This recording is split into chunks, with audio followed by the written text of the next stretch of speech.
Sweet chocolate drink, you hear you so share a ray. Who is your share banana and a crabby? Now, for the acanina, or the ice cubes a boom. It's a bois, a perfect, a riad no. Now, unya brodobia, a free phone no more, and answer pie be a free phone no more, a bois papa. Ya was special ice mineral water in sucrogen ice, a pata so be a be fie. Na yenina, yanom ama yen sucom, a co enchebiana, a jacquampe. Now, aba, enti special ice, and a yebeshe. Hede akwanchi a taste no enti wunya bia no so beboa special drinks there da bia na meka se nkwada na wo fie sei no madi agrama fifrate wo no na wa ma wonum bia no so eboa papa ye wo ahodo ye wo malt ena afesu ye wo energy special energy no so ye adwa na se wo bra wonum a eboa wo papa best point savings and loans afa ye wo best pension and best assurance womo eni nyumaku o maso yasenama ye de kaseboi ebra mo yenhwe de edi mo akotini ebiai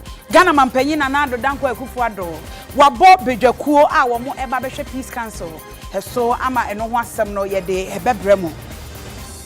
enkane mampanyi John Dramani Mahama so wose se ye ka baby ti setepa na ye ka nananom pempnade se ye ka jewels a eho ebeye baby kese a omanfo hia bia wode wani ebekire ho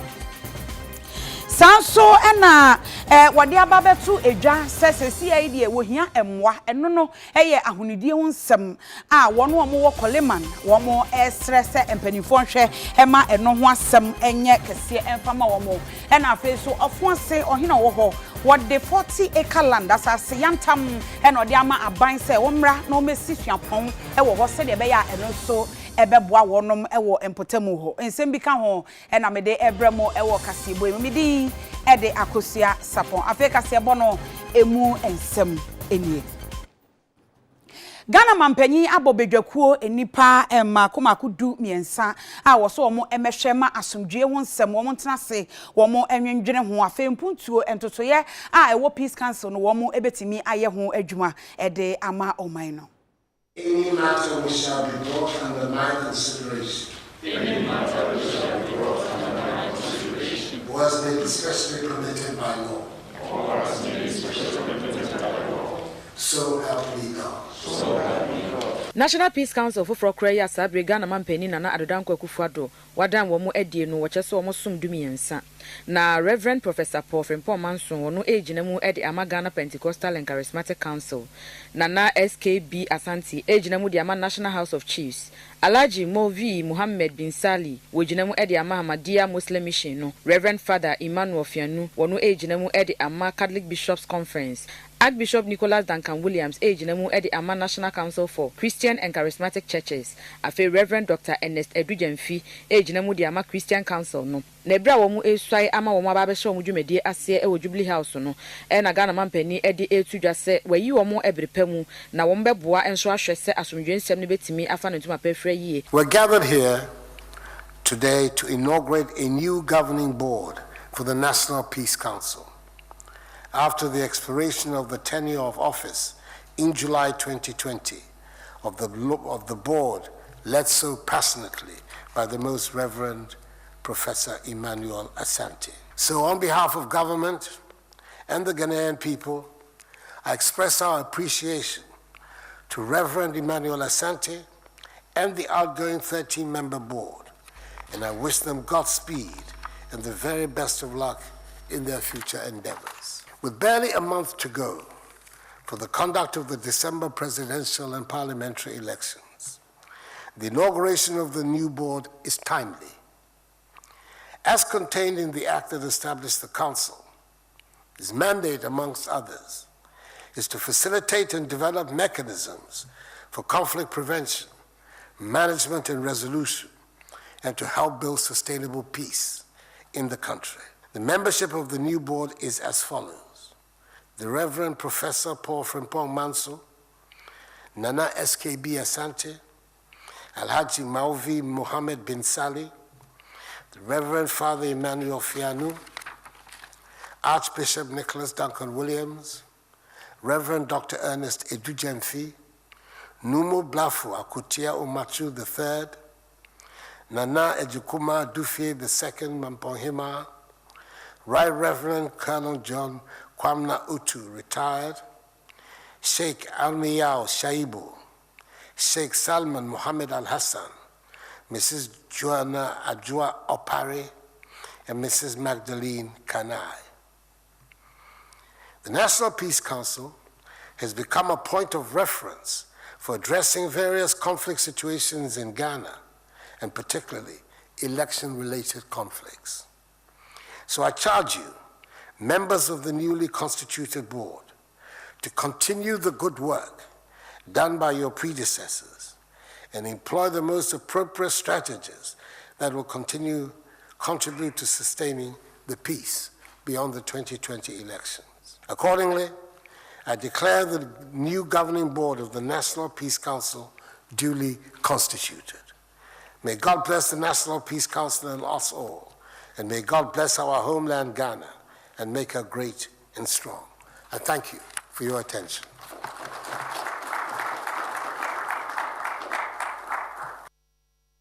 Dr. Mahmoud Bawumia kwakopiem wo etifido mantemo na we no eye Upper East na fe Northern region ne no he na ogina simpie so a wokasa no woka ede a chenka ne mampanyi John Dramani Mahama se anka womra na omeka ade baako bi a waye wo etifido mantemo obetimi de agina so se we de wo firi ho no na ewo ho eno ode toto ho se sada ekosi sen. The people of Upper East, I know you will recall that in 2008, John Mahama, the former president, Mahama, came to this region, came to the north, and told us that we should vote for him because he was our northern brother. Didn't he say that? That we should vote for him because he was our northern brother. And by and large, the north did vote for him. Isn't that the case? He went into office for 8 years. For 8 years, he was in office as vice president and president. Can the Upper East tell us what exactly did John Mahama do for the Upper East region in 8 years? 8 years. Where are the programs? What legacy did John Mahama leave in the Upper East region after 8 years? The signature development project for the northern region was SADA. SADA, right? Upper East region. What are the projects that SADA left behind? Can you point to any projects? After $100 million, $100 million. Where are the projects? Of course, we know about the guinea fowls that flew to Burkina Faso. They did not do any projects. They spent the money. They spent the money. You have money to come and help your people, to eliminate the poverty of your people. And you engage in projects of guinea fowls flying to Burkina Faso. With Akosua, you have your other brother, Dr. Mahamudu Bawumia, as vice president, and we are going to deliver. We are delivering. We are delivering. So far, in Upper East alone, we are doing 1,488 projects. And we have completed 688 projects. We have begun the biggest investment in infrastructure in northern Ghana since independence, which is the Pualugu Dam. In John Mahama's 8 years, not one road, was completed in the whole of the Upper East region. Not one road. 8 years. 8 years. Not one road. The whole of the Upper East region. They did not complete one road. Is this the same John Mahama you want to come back to be president of this country? To be president of this country after such a poor record of development of the Upper East region? The record was a monumental failure of development. And so we don't want a return. We are taking a step forward already with Nana Akosua. Let's keep going forward. We don't want to go backwards. We don't want to take 2 steps backward. So if you vote for number 1, you'll take a step forward. Number 2 is 2 steps backward. NDC amanyoko no Frank Atuni yenkane mampanyi John Dramani Mahama na ono so ede atu edwa se nyame yadom na December da etoso enson se obeje abenwa no otena so a obehwe se tepaman eho ebeye baabi a ye kan nananom mpempena de jewelry a eho no ebeye baabi a factory nankasa wontie kotu fo magudi a na ye de aba na aba beye ya bedane ani enu ye de beye nsomade nka ni komade ne nuoma etetesa wo se sa na breso na no wo ho no wo ye na dwen se oye a wo court pahene ho mpo ene ne kodi hu nkita ho ena fofi anto ata wo tu na de so eso wantimi anto aso na nyame adom na oba obeto aso Zia, you are say, so we bole bamboya, natepa, and a torso. Tiewa. Zia, you are say, they want to say, so we catch near and what I try to say, so once you see what's one, unti mu or mine. Zia, you are so slow. Zia, you are say, the obatia biada, men find yourself. So, you brother see a shot. I Ghana politics. A year at the DM Kwa. So, but we're not quite here. Or do a bit. So, but we're not quite aquasisutia. No, so we'll do a bit. So, they are crying so see a pass from the So, you brother Cobasra, a peace council for no. So omo wa futu bia ho a omo fama sabe Ghana ampanfo ani Ghana amayonfo so ho na ne wofa ani ewura dwon ana ne bra ana ne nana na so wo ni fia anka wompe zam aya futu a ne ya nana tepamahene edi ma obi biada wo ha biada zam on senya ko pa ho odin emu oduro di ma ewla dwon mahama zam ewlade emwa no na ade a uda na ni su oba bia na so no emlem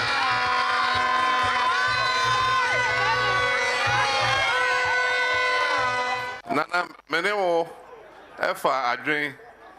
efa yesika kokko yasem ye ka say na Ghana na Gold Coast. And so, Osha, you 2 gold na near the call Dubai,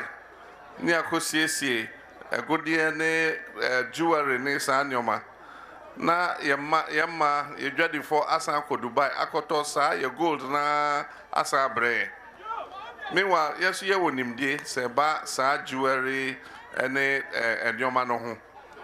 Auntie Nana Emma Sase, a be what tepaha. Say, ye tech for. Say ebeya yembesi Jewelry Institute wo ha say na ebeya ebe training crofo say na omo ye jewelry na ye jewelry market kese wo ha say na ebeya ebe de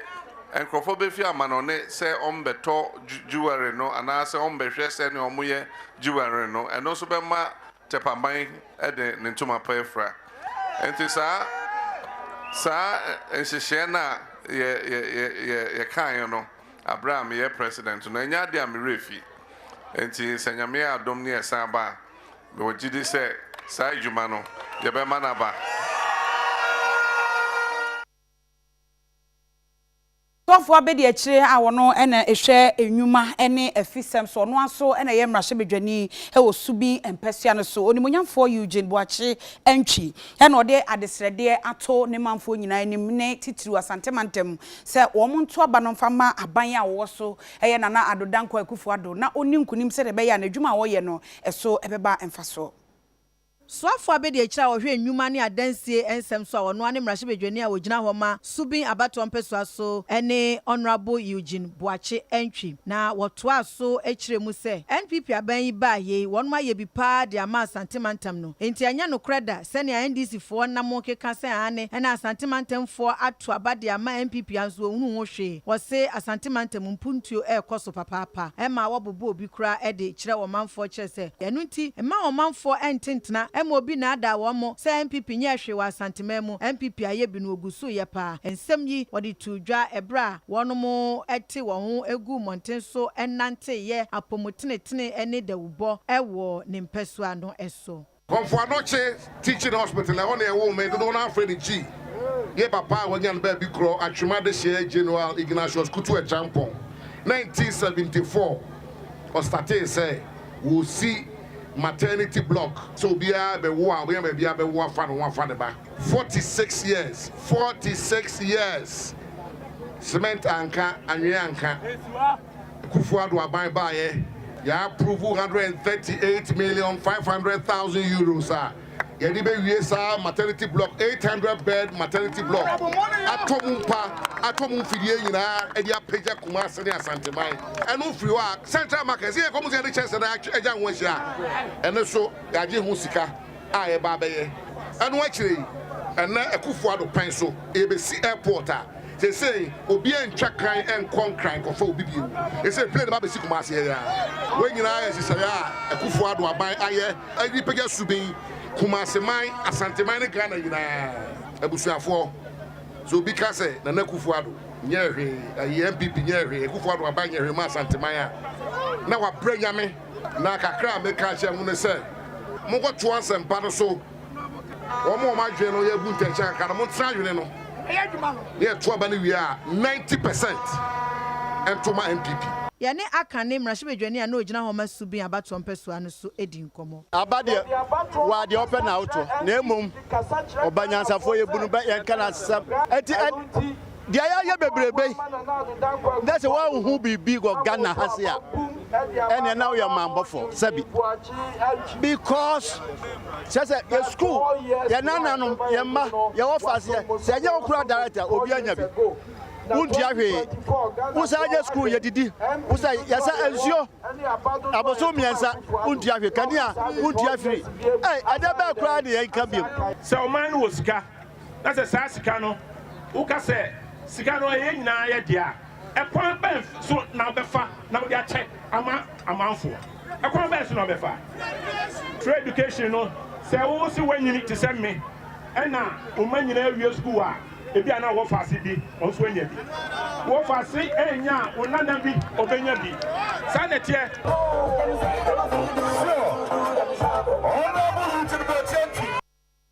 Ghana Chamber of Commerce womo etu anamo akopie mu e wo soafo hwe amanone ensem so onimonyamfo Shelley Ayoko Botwe mu ko ne nche no e no ka kire mu se age so womo enetutu anamon na womo ebodawuro womo so sa Africa Continental Free Trade Agreement ni mu se de be ya eno no ebeye adekese e de ama oman no Segana benyamoa edi a free Africa Continental Free Trade ni ho a na etwa fatase ankrankra nyuma ne so ejina wonai so bo momodin se eye adwadi anase mfididwuma eye kuayo anase niema wodro bia eboa pagya omansi kasem no eho ehia se yede ye ho hyemu ye papapa we ebeboa amagana beyond aid no yetimi eduru ho empenifo ede ema Ghana Chamber of Commerce ne disa ensem wetudwa ebra omone asoye hwe amarane ensem so ekoto the nature of our work as private sector, and for that matter the chamber, we have business partners across the group where most of the time we seek support from your mission outside who comes to our aid when we are looking for other businesses to partner or perhaps trade with and do some trade fairs and some other activities in the rest of the world. And it's for this reason that we see your ministry as very important to our survivorship as a private sector. We are also looking at a situation where now AFTA has come in place and a lot of difficulty constraint rests on you. Ghana would have to reposition ourselves, looking at re-establishing the headquarters here, to do a lot of business within our continent, and then to help our economy to grow, especially strengthening our city. And so we are paying this courtesy call to you today to strengthen the relationship and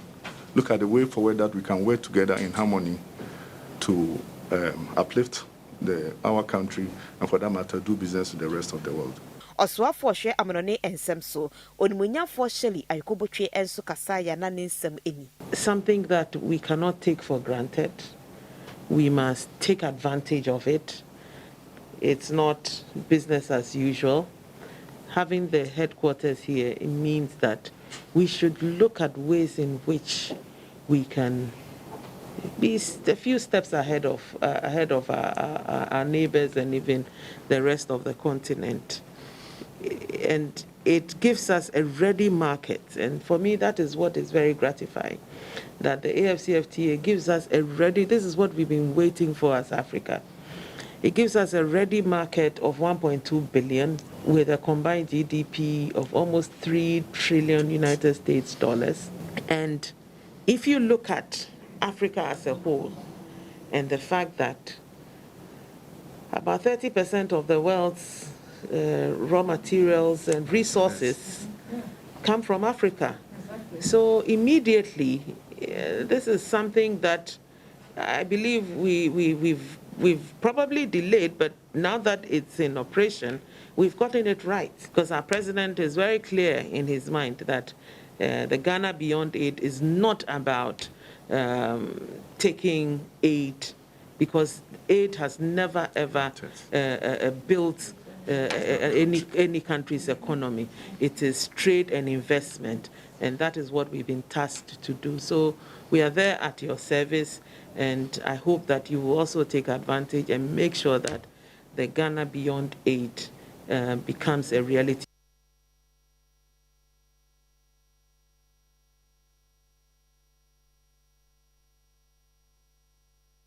Afeyanko oti region na assembly members bi a wonom ewo ho kire se wo mo hwe NDC amanyoko ne manifesto says wo mo ba bosumi bi a ye be ma wo mo allowance na ye wo mo de enu nti wo mo e ka kire NDC amanyoko ne se wo mo ta wo mo chi akwan nyina mu.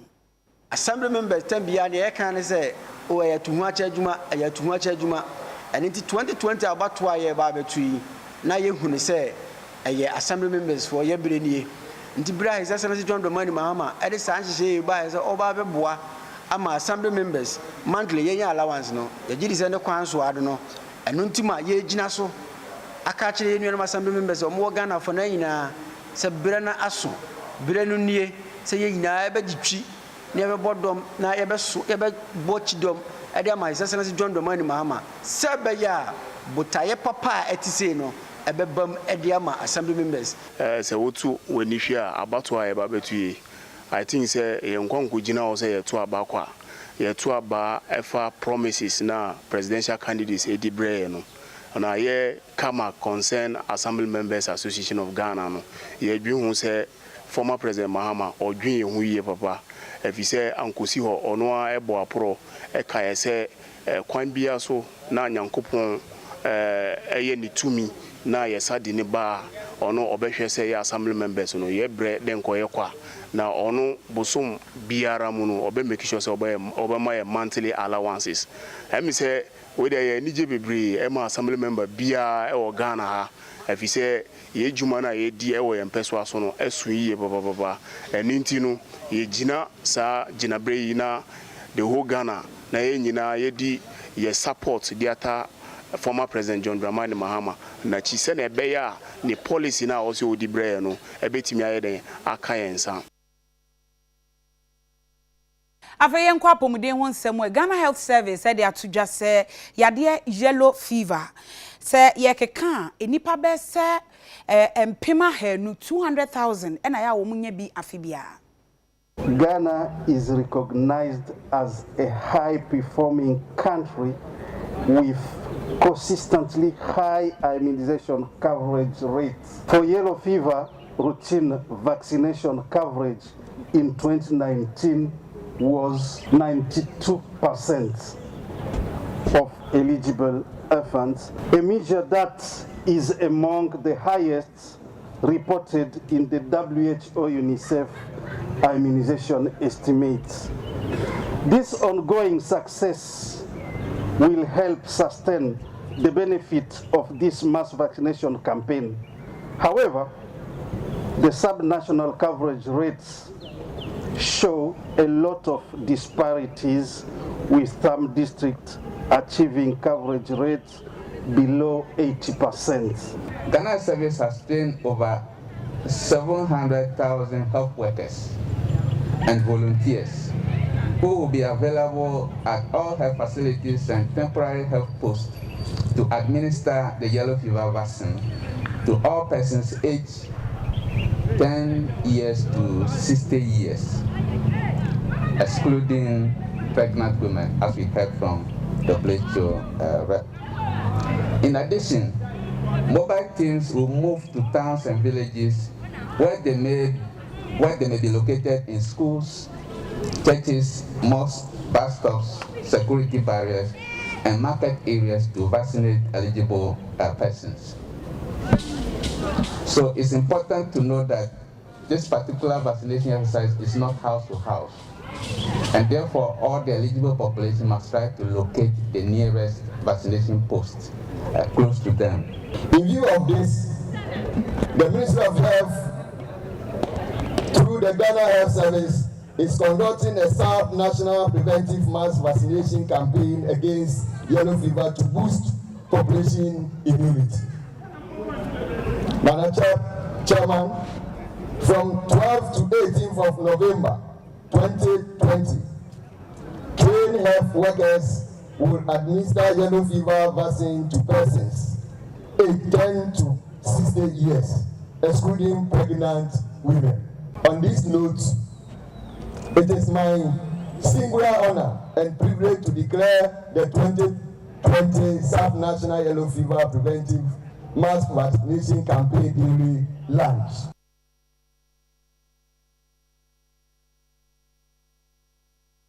National Commission for Civic Education NCCE wɔn afato wɔn ho so sɛ ɔbɛbɔ dawura kyerɛkyerɛ ɔmanfoɔ sɛ deɛ ɛbɛsi ato aba ɛwɔ asomdwe kwan so ɛno akyi deɛ wɔn nam so bie ɛne sɛ wɔn ɛbɛkɔ edwa bi te sɛ Makola wɔn bɛkɔ Jamestown Achimota Circle ne nyinaa ne sɛ wɔn ɛne nkurɔfoɔ wɔn ba na wɔn asa wɔn ne ɔmanfoɔ asa eti asa ne mu no na wɔn de kyerɛ ɔmanfoɔ sɛ asomdwe nkwan ne ehia wɔ abato yi mu ɛno ɛna wɔn Corporate Affairs ɛna Deputy Director of Communications Herarita ampa ben tete yene no kasa ye ma no kire nsem.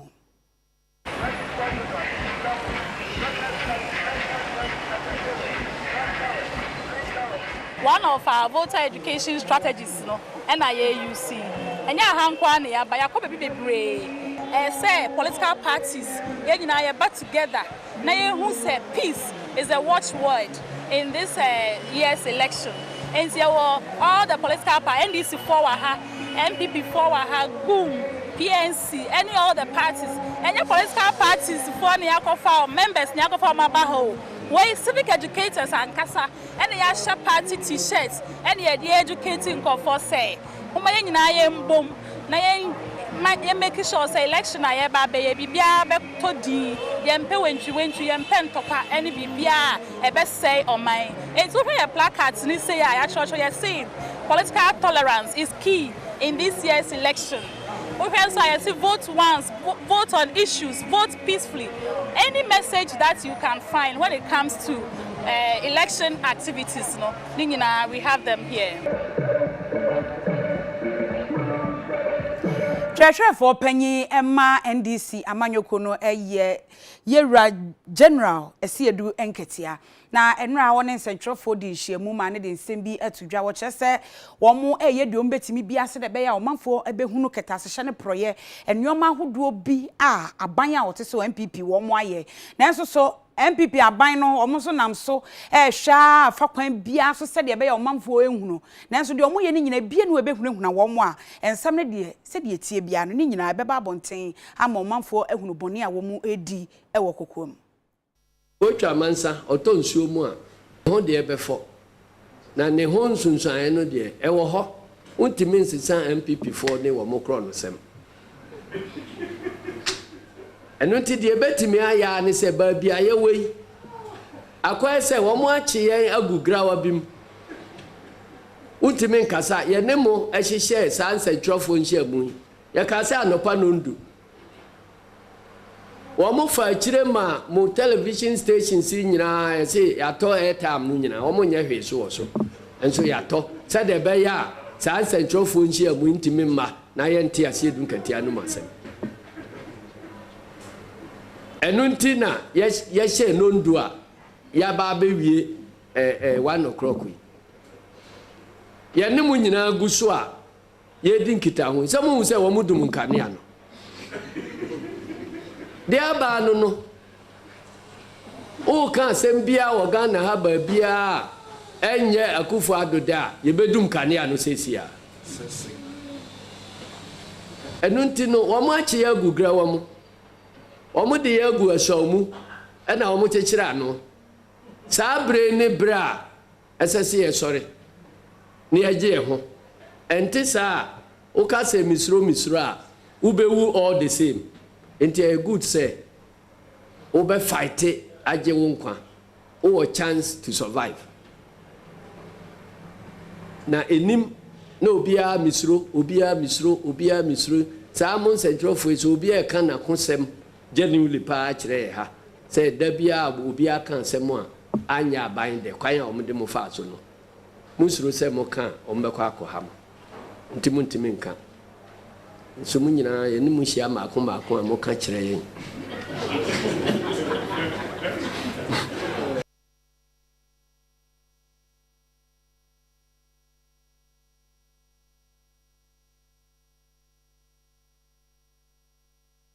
Parliamentary candidate here or Okaikwe South constituency Dakoa Newman na eno okache ne manfo ene bebi nimpesua so no emebuno mo ho sese de tie bia nyame adom na se oba ebeye mrahye ma MPP aban so ba kam mebunu puntu a ebi ebekoso ewo empotemu ho ya wojina wa MPP din mu apre emrahye bedwane dibre ede ama wo mo ewo Okaikwe South abato mpesua so ewo nkramantemu eye ma me Dakoa Newman wadi ato eye wo mo kwakwoto abade edi kan kura wo Ghana ya bato nsensemu nyina ye first time voters no anim se nyame ya adoma ye kwakwoto aba no ewa afiwe mu December bosome de to sonso no mo nto aba no fama no obehwa ma mo asesena mu nsem na konkan titiru mabu no wo mo ebo modern so betimi apem mo abrabo akonkan wo nwuto mu ne agodie ensemwo wo mo manka bo mu so nyo made hiade no mo nyina empresem kunimde betimi akọ ede ama MPP amanyuko no na mpuntu sem no mpeso no akoso afa no dododo ene ye recapture awofo no nso say MPP government aye bebre within almost 4 years now MPP nabano yaboa especially even during this corona period most countries no near America so ni ye won an wewu no wodoso no edu time aye den ne ye mampanyi aboa Ghana for edu time yeso say ye to aba na ye to ano so ye capture awofo no say yesre won edu 7 December na Akufo Addo da number 1 on the ballot paper to aba no man no nya 4 more years no mo to MPP government no min to wo meduma pa no so na for parliamentary work Akwa South once want to aba Emma me Dakoa Newman na me so min to me mbra na min to me mbo constituency na constituency no enko nenim NPP Deputy National Communications Officer wono ansesa Greater Accra Research and Elections Officer Mama Jennifer Quinn ede afutuo koye de mamebu na wo mo wo empeswa no so wo mo hwe enwuma pa hodo a ban we ya Ghana mampani na Nado Danko Akufo Addo da no no waye de ama wo mo no mo nkoso anto aba no ema ne mfinhia 9 biem wo hwe ye manifesto a ye lanche ne nano a yesi yese bagum wo tertiary ama wo manya ahoso wo wie university no so a wo kokoye adwo obi anim sa brante ne ababa bia ni skada ho de kwakọ han da ban ne se ode skaboti bi beto a oba be dibi na de han da na ya adwuma ya ton kakran na de asoto because NDC time now we school we are not sabe be de da ma me no papa so and ma on employment rate course no and no hwe na kwaye de aba planting for food and jobs ukọ YE NYA wo hwe niam ya aboa mrante ne maba na amomu ahan omo na ya ka say 4 more to do more it means that ya 4 more na ya hwehwe no na Danko Akufo Addo ya one touch da ko a one touch friends number 1 na ya 4 more ne de pe ne de ayama Ghana mrante ne maba no ya ne ehu hia sese na ye nya gina bia pa bia ye de akwa gina so emre bi beba the youth is taking over the country in good faith. And you're born so, and you're whereby ya buy a paper, be a brand here, Janasum de Bella in Okada. I'm not to Okada, or to Okada, ni we are. My son's watching it. No, who are Medinatu. Now, super so be dim ranting my basso. Who we are saying, one place of wood mess watching the matu. It doesn't add up. It's the yes maker, it's and I don't go forward and fell by your mom. Yension and Munyam on the day of a friend say 7 December. I never swim a pepper pie to Abano.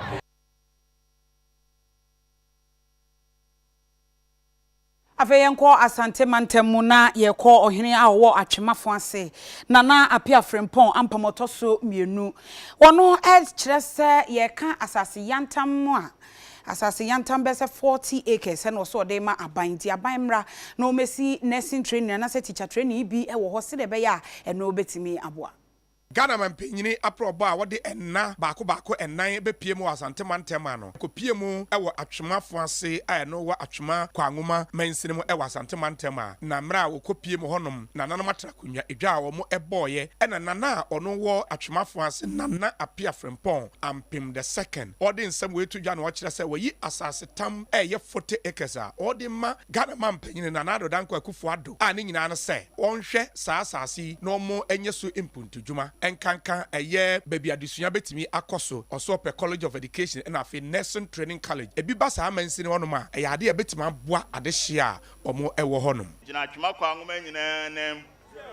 say the adesrede e to mampanyina nim the adesrede edi kan ene ye kwan atwuma kwa ngoma ye to abano MPP nya 86.2% natural say atwuma kwa ngoma de MPP na say MPP dia eden ye kwa tete pansam esem ye na mustika hwe ansa no man to aba na mam krama ko hwe wo mu ti e besra mampanyi se ye kwa ne de yakoma so pa de tosumienu atwuma kwa ngoma esom papa na atwuma kwa ngoma kakraka ye ni nursing training and teacher training wa ha enti ye besra mampanyi me afo asehene me ma ban asase kwa 40 acres kwa so my teacher training and nursing training ewa atwuma kwa ngoma nyina da bi minana no so anya bi akọ emra Ghana mam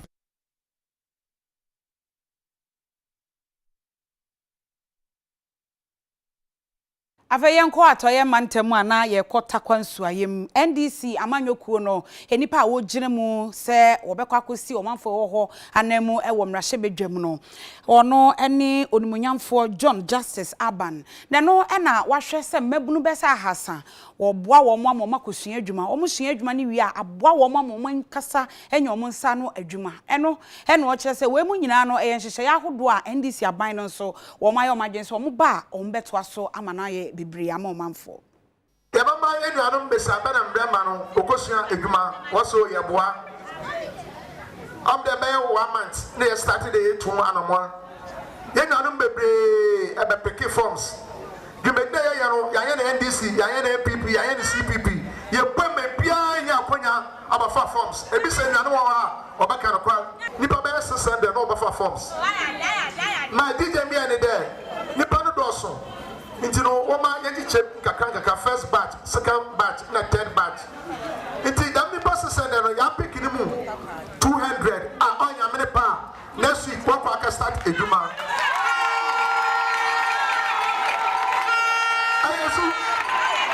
Ayesu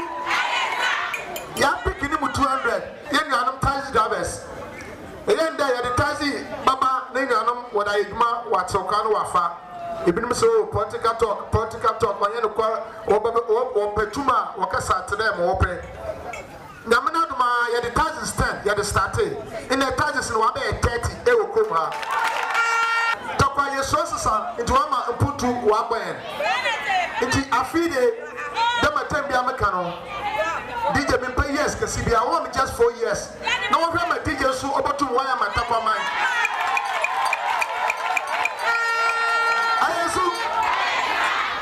Mom 8 years, mom 12 years. Mom 4 years and be a man, make man no more years. The Judas papa was our Yunia and Yunia. Yet the DJ machine, I bring that but Nakuko Nado, they experience my DJ. One machine. meti medi be ye adwuma ama machine nya mfaso first no na me ne bebi akọ but in the menya ni da so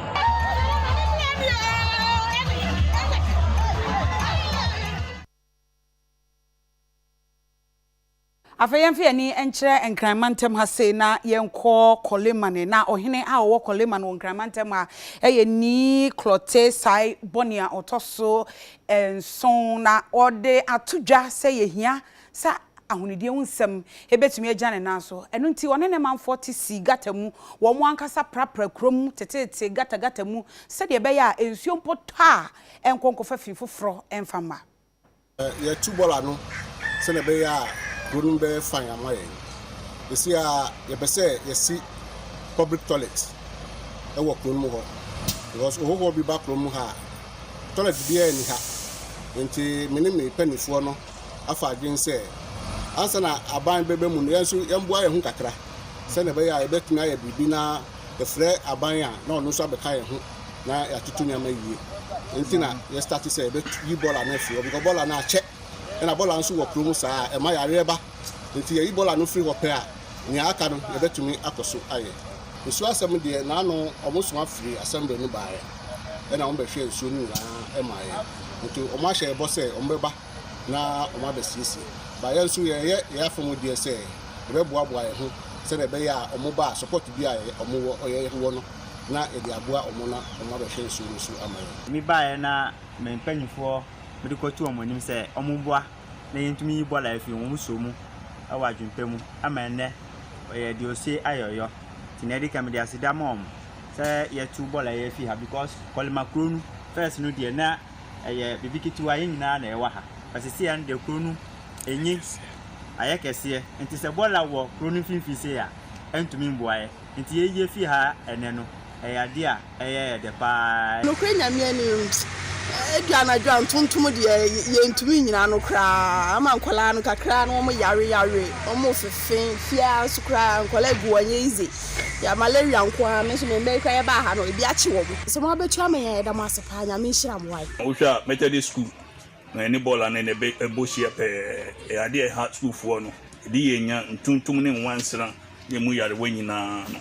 e ha ye enti mu tui ya sida kesi pa na ede mamo ena na etu asu biemu no ha yensu ai ye use we area na e wo borehole no e wo dan borehole no na e wo bia me say kire I say be match no mu na say up to now it me NCC man si enni ade a edi yam nya